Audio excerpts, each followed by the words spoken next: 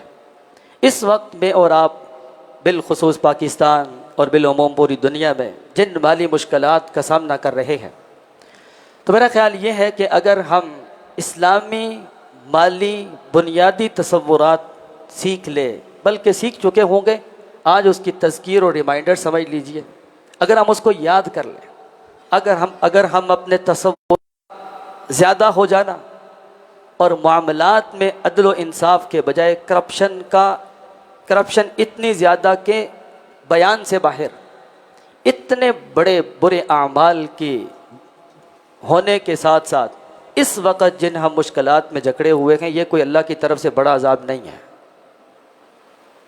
اس وقت ہر آدمی مالی مشکلات کا جو شکار ہے، ہم اپنے معاشرے کے برے اعمال کو دیکھیں تو یہ اللہ تبارک و تعالیٰ کی طرف سے کوئی بہت بڑی سزا نہیں ہے۔ جن برے اعمال میں من حیث القوم ہم ملوث ہیں، اگر تباہی اور بربادی ہو جائے تو تب بھی اللہ تعالیٰ کی طرف سے کوئی بہت بڑا عذاب نہیں ہے۔ ہم نے اللہ تبارک و تعالیٰ کے احکامات کو فراموش کیا ہے۔ تو اس لیے بنیادی طور پر چند ایک تصورات ہیں مالی استحکام کے، فائنانشل فریڈم کے، اگر ہم وہ کتاب و سنت کی روشنی میں دیکھ لیں، اور اس کے بعد آپ دیکھیں گے ایک تو معاملات بہت آسان ہو جاتے ہیں، یہ ہر وقت کی پریشانی یہ ختم ہو جاتی ہے، اللہ تبارک و تعالیٰ کی ذات کے اوپر اعتماد انسان کا بڑھ جاتا ہے، اور اللہ کی ذات کے علاوہ ہر طرف سے انسان مایوس ہو جاتا ہے۔ ہاں، انسان ہونے کے ناطے اسباب کی دنیا کے اندر محنت کرتا ہے۔ تو جو آیت کریمہ آپ کے سامنے پڑھی ہے، یہ بنیادی آیت ہے مال اور ہماری دنیاوی ضروریات سے متعلق۔ آج ہم اس مختصر وقت میں 5 باتوں کے اوپر مختصر بات کریں گے۔ پہلا موضوع یہ ہوگا کہ ہمارا رزق کہاں ہے، جس رزق کے پیچھے ہم بھاگم بھاگ صبح سے شام ایک کر دیتے ہیں، یہ ہے کہاں پہ۔ دوسرا ہم بات کریں کہ ہمارا رزق کب سے وہاں پہ موجود ہے، کب سے۔ ہم دنیا میں جتنی زندگی گزار رہے ہیں، ہمیں معلوم ہے کوئی 15 سال سے یہاں آیا، کوئی 20 سال سے، کوئی 50 سال سے، کوئی 80 سال سے دنیا میں موجود ہے، لیکن میرا اور آپ کا رزق یہ کب سے طے ہے۔ اور تیسری بات ہوگی ہمارا رزق ہم تک پہنچانے کی ذمہ داری کس کی ہے۔ اور چوتھی بات ہم کریں گے اللہ کی توفیق سے، یہ جو ہمارے بارے میں رزق لکھا جا چکا ہے کب تک ملتا رہے گا، مالی حالات کب بہتر ہوں گے، کب خراب ہوں گے۔ اور آخری بات ہوگی اللہ کی توفیق سے ہمارا مقرر کردہ رزق ہمیں ملے گا کیسے۔ جہاں تک پہلے موضوع کا تعلق ہے، ہمارا رزق کہاں ہے، تو آپ کے سامنے سورہ زاریات کی آیت، اللہ تعالیٰ سورۃ الزاریات کی آیت نمبر 22 میں فرماتے ہیں، آپ کا رزق آسمان میں موجود ہے، ایسی محفوظ جگہ پہ موجود ہے جہاں پہ کسی قسم کے کوئی خطرہ نہیں ہے، کوئی چوری اور ڈکیتی نہیں ہے۔ ہمارا رزق اتنا محفوظ جگہ کے اوپر موجود ہے جہاں پہ کسی قسم کی کوئی تبدیلی بھی ممکن نہیں ہے۔ جتنا لکھا جا چکا ہے اتنا ہی ملنا ہے، اور جہاں موجود ہے وہاں محفوظ ہے۔ یہ اللہ تبارک و تعالیٰ کا ہم سے وعدہ ہے، اور یہ بات ابھی ہم نے سمجھ لی، یہ اتنی سچی بات ہے کہ اللہ تعالیٰ آسمان اور زمین کے رب کی یعنی اپنی ذات ببرکت کی قسم اٹھا کے فرما رکھے ہیں کہ تمہارا رزق محفوظ جگہ میں موجود ہے. اور یہ رزق ہمارا کب سے وہاں ہے، اس بارے میں دو طرح کی تعلیمات ہمیں ملتی ہیں. ایک تو روایت یہ ملتی ہے صحیح مسلم میں کہ آپ علیہ الصلوۃ والسلام نے فرمایا کتب اللہ مقادیر الخلائق قبل ان يخلق السماوات والارض ب50 الف سنہ. یہ جو آپ کے بارے میں رزق، اور صرف رزق ہی نہیں بلکہ ہر چیز جو کام بھی دنیا میں قیامت تک ہونے والا ہے اس پوری کائنات میں، جس میں انسانوں کا رزق، انسان کی حرکات و سکانات، بلکہ صحیح مسلم کی ایک اور روایت کے مطابق آپ نے فرمایا یہاں تک یہ باتیں طے ہیں اگر کوئی آدمی اپنا ہاتھ اپنے ماتھے پہ رکھتا ہے، یہ بات بھی طے ہے یہ آدمی فلاں دن فلاں تاریخ کو فلاں وقت میں اپنا ہاتھ اٹھا کر اپنے سینے کے اوپر یا اپنے منہ کے اوپر رکھے گا، یہ بھی طے ہے. لیکن کب سے طے ہے؟ صحیح مسلم کی یہ روایت ہے، آپ علیہ السلام نے فرمایا اللہ تعالیٰ نے یہ ساری چیزیں طے کر کے لوح محفوظ میں لکھ دی تھی اس وقت جب آسمانوں اور زمین کے بنانے سے 50,000 سال پہلے.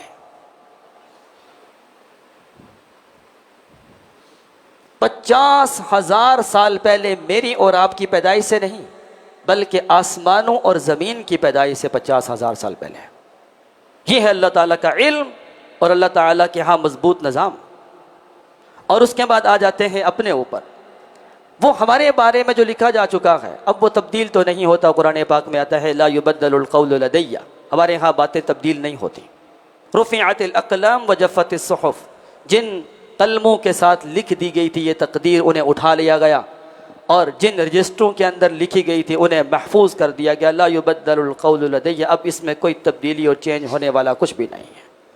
البتہ تقدیر معلق کے اوپر اگر آپ بات کریں تو میری اور آپ کی پیدائش سے پہلے آپ علیہ السلام نے فرمایا انسان جب اپنے ماں کے پیٹ میں ہوتا ہے، آج سب سے زیادہ میں اور آپ اپنے رزق سے کے بارے میں اور مستقبل کے بارے میں پریشان ہیں کہ کیا بنے گا پاکستان کا. کچھ بھی نہیں بننے والا، وہ بننے والا ہے جو آسمان اور زمین سے 50,000 سال پہلے طے ہو چکا ہے. اب میرا اور آپ کا ایکشن اور ری ایکشن کیا ہوگا، اس سے متعلق یہ روایت دیکھ لیجئے. اور یہ روایت صحیح بخاری اور صحیح مسلم کی ہے. آپ علیہ السلام نے فرمایا، ایک تفصیلی روایت ہے جو آپ جانتے ہوں گے، اس میں جو خاص مقام ہے اس کی طرف آتے ہیں. جب آپ نے فرمایا کہ کوئی آدمی اپنے ماں کے پیٹ میں 40 دن کے مراحل گزارتا ہے، پہلے نطفہ ہوتا ہے، پھر ایک بوٹی بنتا ہے، پھر اس میں ہڈی بنتی ہے، 4 مہینے. جب یہ 3 مرتبہ 4 مہینے گزار لیتا ہے تو اس کے بعد اللہ تعالیٰ ایک فرشتے کو بھیجتے ہیں جو جا کے اس میں روح پھونکتا ہے، اور روح پھونکنے سے پہلے یہ لکھتا ہے. اللہ تعالیٰ فرماتے ہیں لکھیے اکتب عملہ ورزقہ واجلہ وشقی او سعید. 4 باتیں روح پھونکنے سے پہلے لکھ دیجئے. سب سے پہلی بات، یہ بندہ اپنی زندگی میں اعمال کیسے کرے گا، ورزقہ، کتنا مال کہاں پہ ملے گا، کیسے ملے گا، کیوں ملے گا، کتنا کھائے گا، کیا کرے گا، سب کچھ روح پھونکنے سے پہلے لکھ دیجئے. اور تیسری بات ہے اجلہ، یہ کتنی مدت دنیا میں گزارے گا. اور چوتھی اور آخری بات شقی او سعید، یہ کیسا ہوگا، یہ کامیاب ہوگا یا ناکام ہوگا، خوش بخت ہوگا یا بدبخت ہوگا. یہ 4 باتیں ہمارے اندر روح پھونکنے سے پہلے لکھی جا چکی ہیں. اور اس کے بعد اللہ تعالیٰ فرماتے ہیں ثم ينفخ فیہ الروح، پھر اس کے بعد اس میں روح پھونکی جاتی ہے. اور اس کے بعد تفصیلی روایت میں اور باتیں بھی ہیں. پھونکنے سے پہلے ماں کے بطن میں ہی اس کے بارے میں طے ہو چکا ہوتا ہے. تو اس کا مطلب یہ ہے کہ میرا اور آپ کا رزق صرف رزق ہی نہیں بلکہ یہ 4 باتیں سب کچھ طے ہے، اللہ کے ہاں طے ہے۔ یہاں پر آپ چیزیں بنا کر ریموو کر دیتے ہیں، ڈیلیٹ کر دیتے ہیں، آگے پیچھے کر دیتے ہیں، تبدیل بھی کر لیتے ہیں، بہتر بھی کر لیتے ہیں، خراب بھی کر لیتے ہیں۔ وہاں پہ ایسا کچھ بھی نہیں ہے۔ اللہ تعالیٰ کا علم اتنا وسیع ہے، اللہ کو پتہ ہے کس نے کیا کرنا ہے، کب کرنا ہے، کہاں جانا ہے، کیا کھانا ہے۔ ایک روایت میں آتا ہے آپ علیہ السلام نے فرمایا اس حد تک میں اپنے گھر میں بیٹھا ہوتا ہے لیکن اس کی موت لکھی ہوتی ہے دوسرے ملک میں، تو اللہ تعالیٰ اس بندے کے لیے کوئی کام بنا دیتے ہیں، وہ سفر کر کے وہاں پہنچتا ہے، وہاں روح قبض کر لی جاتی ہے۔ طے ہے ہر چیز۔ تو یہ ہماری پہلی بات یہ ہوئی کہ ہمارا رزق ہے کہاں پہ، تو معلوم یہ ہوا کہ وہ رزق آسمان میں ہے۔ اور یہ آپ دیکھ لیے 12ویں پارے کی پہلی آیت سورہ ہود کی آیت نمبر 6، وَمَا مِن دَابَّةٍ فِي الْأَرْضِ إِلَّا عَلَى اللَّهِ رِزْقُهَا وَيَعْلَمُ مُسْتَقَرَّهَا وَمُسْتَوْدَعَهَا كُلٌّ فِي كِتَابٍ مُبِينٍ۔ ہر ذی روح، انسان نہیں، انسان کے علاوہ ہر وہ مخلوق جو کھاتی اور پیتی ہے، حیوانات، چرند پرند، حتیٰ کہ وہ کیڑا جو پتھر کے اندر ہوتا ہے، اللہ تعالیٰ نے ہر ایک چیز کے بارے میں فرما دیا۔ ہر ایک چیز کا رزق، اس کے ملنے کی جگہ، کیفیت، وقت، جگہ، ہر چیز کہاں ہے؟ کل فی کتاب مبین، لوح محفوظ کے اندر بالکل واضح انداز سے درج کر دی گئی ہے، کچھ تبدیل نہیں ہو سکتا وہاں پہ۔ اسی لیے کہتے ہیں، بلکہ آپ علیہ السلام کا فرمان ہے، ہم جو بھی اعمال کریں اس سے پہلے اپنے ایمانیات کو مضبوط کریں۔ حضرت جندب بن عبداللہ بیان فرماتے ہیں کہ آپ علیہ السلام اس وقت تک ہمیں قرآن پاک نہیں سکھانا شروع کرتے تھے جب تک ہمارے ایمانیات پہ محنت نہیں کر لیتے تھے، کیونکہ جیسے آپ مینٹلی ہوتے ہیں ویسے آپ فزیکلی ہوتے ہیں، جیسے آپ کی سوچ ہوتی ہے ویسے آپ کے ایکشنز اور اعمال ہوتے ہیں۔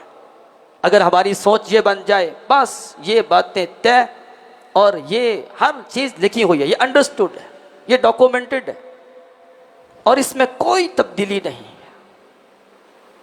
تو کتنی ریلیکسیشن مل جاتی ہے انسان کو، کتنا آسانی، کتنا سکون، ہر چیز طے، کوئی چیز بھی ہمارے آگے پیچھے ہونے سے تبدیل نہیں ہو سکتی۔ اور اس کے بعد دوسرے درجے پہ آ جاتے ہیں کہ ہمارا مقرر رزق ہمیں کب تک ملتا رہے گا۔ آج ہم پریشان ہوتے ہیں اس بارے میں، کیا پتہ آنے والے حالات میں مہنگائی اتنی بڑھ جائے کہ جو جمع کیا وہ سارا ختم ہو جائے، پھر کیا کریں گے؟ ہمارے بچے کیا کریں گے؟ ہر طرح کی پریشانی ہمیں بھی ہے، ہر بندے کو ہے، اور یہ فطرتی ہے۔ البتہ اس فطرت کو شریعت کے لگام دے دیں گے تو اطمینان آ جائے گا۔ حالات سے پریشان ہو جانا یہ فطرتی تقاضا ہے، لیکن بحیثیت مسلمہ اپنے آپ کو حالات کے سپرد کر دینا یہ مناسب نہیں ہے، بلکہ حالات کو اسلام کے تعلیمات کے مطابق اگر آپ دیکھیں ہر چیز آسان ہو جاتی ہے۔ اب آ جاتے ہیں اس طرف کہ یہ مقرر کردہ رزق ہمیں کب تک ملتا رہے گا، کوئی ہم سے چھین نہیں سکتا۔ تو قربان جائیں ہم سب کے ماں باپ نبی کریم صلی اللہ علیہ وسلم کی ذات بابرکت میں، جنہوں نے ہمیں وہ تعلیمات دے دیں جس میں ہر طرح کی خیر اور ہر پریشانی کا علاج موجود ہے۔ صحیح الجامع کی یہ روایت ہے، آپ علیہ السلام نے فرمایا لو ان ابن آدم حرب من رزقی کما یحرب من الموت لأدرکہ رزقہ کما یدرکہ الموت۔ آپ نے فرمایا کب تک ملتا رہے گا رزق؟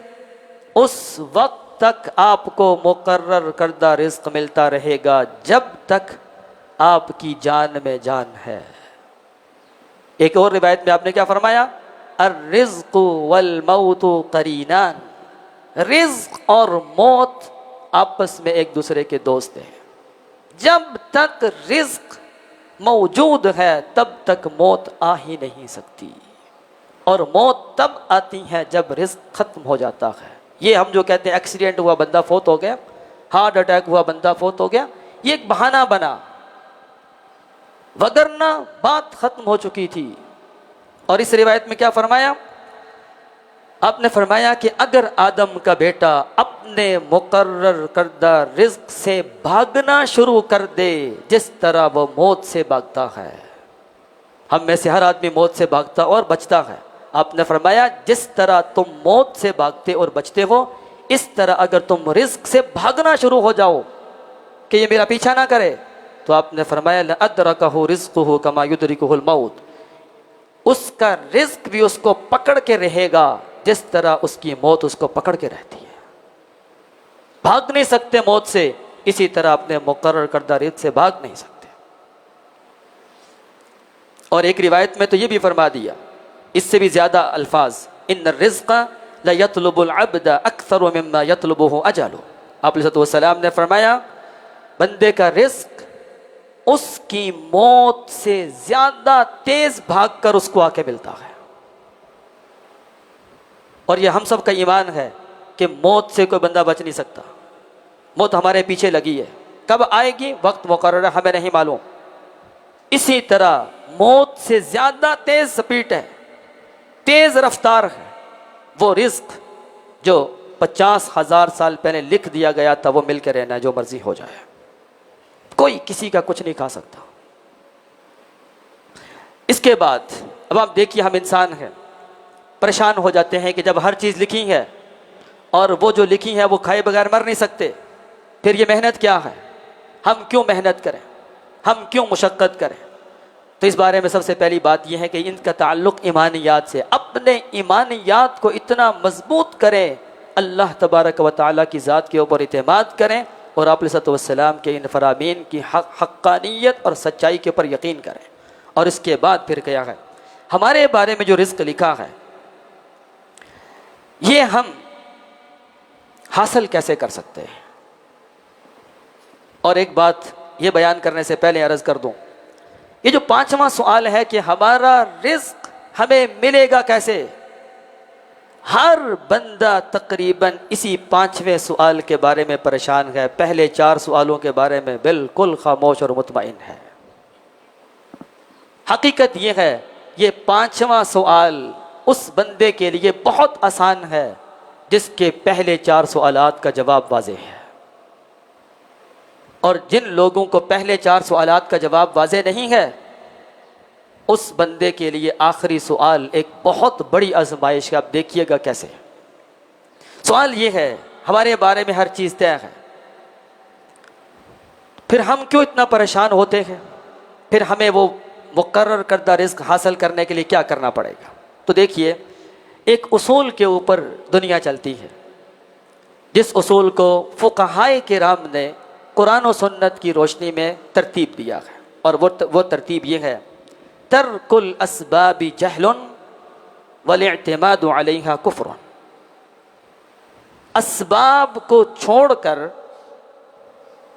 اللہ کی ذات پہ اعتماد کرنا یہ سراسر جہالت ہے۔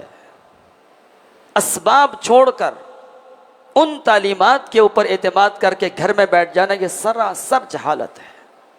اگر آپ اپنے بارے میں یا اپنے بچوں کے بارے میں فکر مند ہوں کہ ہمارا بچہ جو ہے یہ ڈگری لے لے گا، اور یہ والی جو ابھی ہم نے احادیث آپ کو پڑھ کے سنائی کہ ہر چیز طے ہے، ان احادیث کی روشنی میں آپ اپنے بچے کو گھر بٹھا دیں کہ ہر چیز طے ہے، تو میرے بچے کو کالج اور سکول جانے کی ضرورت نہیں ہے، تو آپ خود سمجھتے ہیں کہ آپ نے یہ فیصلہ ٹھیک نہیں کیا۔ جو طے ہے وہ لینے کے لیے کچھ کرنا پڑے گا، اور اس کے بارے میں اصول کیا ہے؟ اسباب کو ترک کرنا، ترک کر کے اللہ پہ اعتماد کرنا، یہ جہالت ہے، اسلامی تعلیمات کی روشنی میں جہالت ہے۔ اور اس کے بعد کا مرحلہ آپ دیکھیں، والاعتماد علیہا کفر، اعتماد کر لینا اسباب پہ۔ میری ڈگری کی وجہ سے مجھے جاب ملی، میں جو دکان پہ جاتا ہوں اس وجہ سے رزق ملا، میں محنت کرتا ہوں اس وجہ سے رزق ملا، میری محنت کی وجہ سے مجھے یہ ملا، یہ کفر ہے۔ فرعون کے ساتھیوں میں سے قارون نے یہ کہا تھا، انما اوتیتہ علی علم عندی، یہ میرے پاس جتنا مال و دولت ہے یہ میری محنت کا نتیجہ ہے۔ اللہ کو یہ جملہ اتنا ناپسند آیا، فخسفنا بہ وبدارہ الارض، زمین میں دنسا دیا مال سمیت۔ اور اس کے تقریباً موسیٰ علیہ السلام کے زمانے کا یہ واقعہ ہے، تو ان کے 2100 سال کے بعد نبی صلی اللہ علیہ وسلم تشریف لائے، آپ نے فرمایا وہ قارون جب زمین میں دنسایا گیا تھا ابھی بھی زمین میں دنستا چلا جا رہا ہے۔ پھر آپ نے فرمایا قیامت تک وہ زمین میں دنستا جائے گا، اتنی گہری زمین ہے۔ یہ جملہ کہ میرے اسباب، میری دکان، میری ڈگری، میری جاب، میری ملازمت، میری فیکٹری، میری کوشش کی وجہ سے مجھے مل رہا ہے، یہ کلمہ کفریہ ہے۔ تو صحیح بات کیا ہے؟ صحیح بات یہ ہے اسباب کی دنیا میں اتنی محنت کی جائے جتنی ہمارے بس میں ہے، اور یہ محنت کر کے اللہ کے سامنے ہاتھ پھیلائے جائے، اے اللہ جو میں کر سکتا تھا انسان ہونے کے ناطے، اس مسلمان ہونے کے ناطے، وہ میں نے کر لیا، اے اللہ اب رزق کے دروازے کھولنا یہ آپ کی ذمہ داری ہے۔ آپ علیہ السلام سے بڑھ کے متوکل علی اللہ کوئی نہیں تھا۔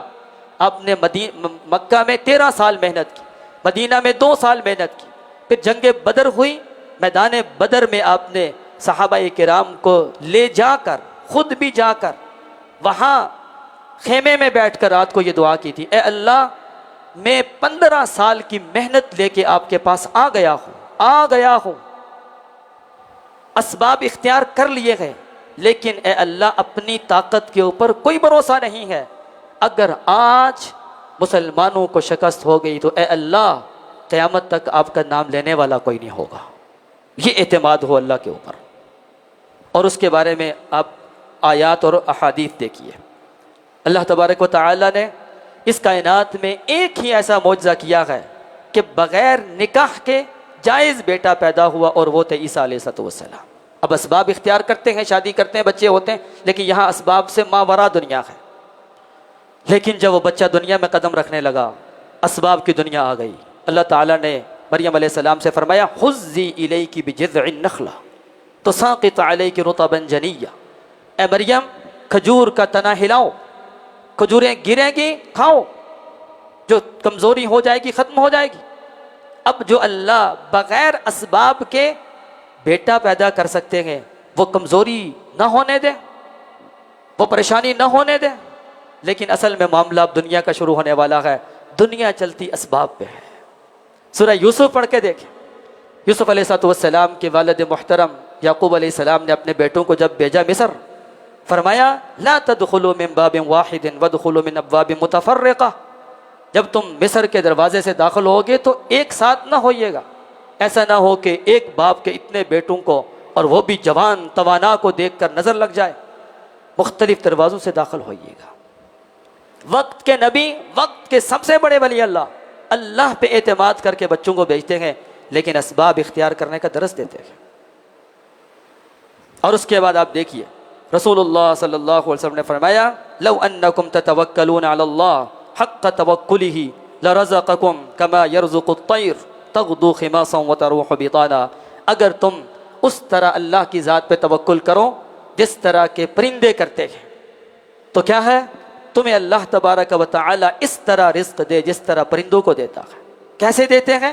ہمارے ہاں لوگ یہیں تک بس کر دیتے ہیں بعض، کہ بس پرندوں کو رزق دیتے ہیں تو ہمیں بھی مل جائے گا، لیکن حدیث کا بقیہ حصہ دیکھیں، تغدو خماصا وتروح بطانا، خالی پیٹ جاتے ہیں، گھر نہیں بیٹھتے، اللہ کی ذات پہ توکل کر کے گھر سے نکلتے ہیں، اسباب اختیار کرتے ہیں، وتروح بطانا، واپس آتے ہیں تو پیٹ بھرا ہوا ہوتا ہے۔ اور نبی کریم صلی اللہ علیہ وسلم جن پہ ہم سب کے ماں باپ قربان جائے، آپ نے فرمایا ایھا الناس اتقوا اللہ واجملوا فی الطلب، اے لوگوں اللہ سے ڈر جاؤ اور مال کے طلب کرنے میں بہترین راستے اختیار کرو، اور فإن نفسا لن تموت حتى تستوفی رزقها، اس وقت تک کوئی بندہ مر نہیں سکتا جب تک اپنا مقرر کردہ رزق کھا نہ لے۔ پھر آپ نے فرمایا وَإِنْ أَبْطَأَ عَنْهَا، اگرچہ وقتی طور پر مالی مشکلات کا شکار ہو جائے، رزق اس سے پیچھے ہٹ جائے، یہ وقتی طور پہ ہو سکتا ہے، لیکن یہ نہیں ہو سکتا کہ ہم اس فقر و فاقے کی وجہ سے مر جائیں گے، ایسا ہو نہیں سکتا۔ اور یہ جو وقتی طور پہ پیچھے ہٹ جاتا ہے، اس کے بارے میں سیدنا عبداللہ ابن مسعود رضی اللہ عنہ کا فرمان ہے، اللہ نے تمہارے بالے میں جو رزق لکھا ہوتا ہے وہ آ رہا ہوتا ہے، لیکن تم ایک گناہ کرتے ہو جس کی بنا پہ وہ رک جاتا ہے۔ توبہ جلدی کرو، استغفار جلدی کرو، جو سلسلہ چل رہا تھا وہ جاری رہے۔ پھر ایک روایت میں آتا ہے آپ علیہ السلام نے فرمایا اللہ تعالیٰ نے کچھ لوگوں کا رزق اصل میں مشروط کیا ہوتا ہے دیگر لوگوں کے ساتھ۔ کیسے؟ اس انسان کو رزق دیا جائے جب تک یہ بانٹتا رہے، جب تک یہ لوگوں کا خیال کرتا رہے، چونکہ یہ بندہ مالک نہیں، یہ تو ڈسٹریبیوٹر ہے۔ جب تک یہ ڈسٹریبیوٹ کرتا رہے تب تک اس کو دیا جائے۔ جب یہ کنجوسی کا مظاہرہ کرے، اس کو رزق ملنا تھا ان کی وجہ سے، اس نے ان سے روکا، ہم نے اس سے روک لیا۔ یہ اسباب کی دنیا ہے۔ تو آپ علیہ السلام نے فرمایا فاتقوا اللہ واجملوا فی الطلب، اللہ سے ڈرتے ہوئے رزق تلاش کرنے کے خوبصورت طریقے اختیار کرو۔ کیسے؟ خذوا ما حل ودعوا ما حرم، جو حلال ہے وہ لے لو اور جو حرام ہے وہ چھوڑ دو۔ اب آخری بات آپ دیکھیے، آج کل چونکہ آن لائن ارننگ اور لرننگ کا زمانہ ہے، اور ایسے پلیٹ فارمز اور ایسے چینلز موجود ہیں کہ جہاں اندھا دھند پیسہ آتا ہے۔ یہاں پر بہت بڑا ٹیسٹ اور امتحان میرے اور آپ کے لیے رکھ دیا گیا ہے، حلال اور حرام کی تمیز۔ آپ علیہ السلام کا فرمان ہے لِكُلِّ أُمَّةٍ فِتْنَةٌ وَفِتْنَةُ أُمَّتِيَ الْمَالُ، ہر امت کا ایک خاص فتنہ اور آزمائش تھی، ہر امت کے لیے خاص آزمائش تھی۔ جیسے بنی اسرائیل جادو میں آزمائے گئے، ہر امت کا کوئی نہ کوئی فتنہ اور آزمائش ہے۔ آپ نے فرمایا میری امت کی آزمائش مال کے ذریعے ہوگی۔ آپ نے فرمایا قرب قیامت کی علامات میں سے ایک علامت یہ بھی ہے، لوگ مال تو لیں گے، کمائیں گے، لیکن حلال و حرام کی تمیز کیے بغیر۔ حلال و حرام کی تمیز وہ بندہ نہیں کرتا جس بندے کا خیال یہ ہوتا ہے اپنے مال کا مالک میں ہوں۔ آپ کو معلوم ہے کہ یہ بھی شرک کی ایک قسم ہے۔ ہمارے بارے میں اللہ نے ہر چیز طے کر کے مالک اللہ، جبکہ ہم یہ سمجھتے ہیں کہ میں مالک ہوں، محنت کروں گا تو آئے گا۔ حلال و حرام یہ بات کی باتیں ہیں، آخر زندگی میں توبہ کر لوں گا، یہ تو اخوۃ یوسف نے بات کی تھی، ابھی یوسف کو مار دیتے ہیں بعد میں نیک بن جائیں گے۔ تو محدثین کا خیال ہے کہ جو بندہ توبہ کی نیت سے گناہ کرے، ایسے آدمی کی توبہ کی ضرورت ہے، اور یہ اللہ تبارک و تعالیٰ کے ساتھ بہت بڑا غلط معاملہ کر رہا ہے۔ ان چیزوں کو اگر ہم واضح کر لیں تو یقین کریں کہ پھر محنت کریں صبح سے شام تک، جتنا چاہیں محنت کریں، اور اللہ کی ذات پہ اعتماد رکھیں۔ آج کل کے حالات کوئی برے حالات نہیں ہیں۔ کبھی انشاءاللہ زندگی میں پھر بات کریں گے کہ مال کو بڑھانے کا ایک اور انداز کیا ہوتا ہے۔ اللہ تبارک و تعالی ہمیں عمل کرنے کی، سمجھنے کی اور اس کے مطابق زندگی گزارنے کی توفیق عطا فرمائے۔ وآخر دعوانا ان الحمد للہ رب العالمین۔